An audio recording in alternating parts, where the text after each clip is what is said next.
Nah, akhirnya waktu itu ngajak cabang saya lah untuk nemui HRD. Nah, kenapa di situ dijelaskan kenapa kok harus pinjol itu tidak dibayar? Dijelaskan. Karena terornya nggak selesai. Terornya tidak selesai. Karena terornya tidak selesai ini, maka dijelaskanlah bahwa meskipun dibayar sekalipun, masalah teror itu tidak akan selesai. Bahkan pinjol itu tidak akan lunas. Masih dengan saya, Mas Terjun di sesi tanya jawab ya. Ini ada pertanyaan dari Muhammad Nuh. Mau nanya nih Pak Jun, mohon dijawab. Ya. Kalau pihak aplikasi pinjol legal, telepon ke kantor nomor perusahaan. Dan di perusahaan itu ada serikat pekerjanya, apakah kita yang gagal bayar ini, gagal bayar terancam di PHK dengan alasan telah mempermalukan perusahaan?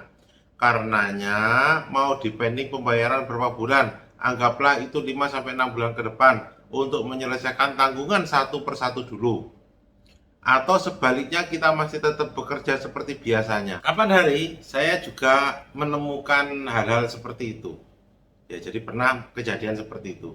Jadi perusahaan itu menahan karyawan, uang karyawan, gajinya dalam rangka melunasi pinjol. Akhirnya dari pihak karyawan di sini ya, itu ngajak perwakilan saya untuk menemui HRD, menemui kebetulan waktu itu HRD, dijelaskan kenapa kok tidak dibayar. Bukan kita tanpa itikat, kita udah bayar.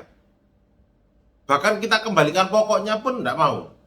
Nah, akhirnya waktu itu ngajak cabang saya lah untuk nemui HRD. Nah, kenapa di situ dijelaskan kenapa kok harus pinjol itu tidak dibayar? Dijelaskan. Karena terornya nggak selesai. Terornya tidak selesai. Karena terornya tidak selesai ini, maka dijelaskanlah bahwa meskipun dibayar sekalipun, masalah teror itu tidak akan selesai. Bahkan pinjol itu tidak akan lunas. Dikasihlah video-video saya sebagai bentuk edukasi. Akhirnya mereka mau mengerti kenapa kok pinjol itu tidak dibayar. Paham ya? Jadi diedukasi, dijelaskan seperti itu. Nah, mungkin saran saya, kalau menahan itu harusnya mereka tidak punya hak. Karena itu hak kita, bagi kita yang sudah bekerja. Kalau kita dinyatakan mencemarkan nama baik perusahaan, enggak. Karena apa? Kita tidak menyangkutkan perusahaan dalam pinjaman. Ya, kita tidak menyangkutkan perusahaan dalam pinjaman. Dan kita berutang tidak mencuri. Bukan kita tidak mau membayar, tapi mekanisme cara nagihnya ya enggak benar. Menteror ke sana kemari. Nah, itu yang harus kita benahi. Makanya kalau sudah dalam kondisi seperti ini, coba ketemu dengan cabang saya, ajak cabang saya jelaskan kepada kemarin outsourcing, kepada HRD, biar jelas, biar tuntas masalahnya seperti apa. Dan saya yakin itu mahfum kok, mahfum itu umum, bahwa teror pinjol itu gila seperti itu.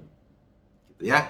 Semoga ini bermanfaat. Nanti kalau emang itu diperlukan, silakan menghubungi kantor cabang saya, bikin kuasa di sana untuk agar Anda bisa didampingi ketika menghadap ke outsourcing atau ke HRD, sehingga bisa menjelaskan. Mungkin seperti itu ya. Terima kasih.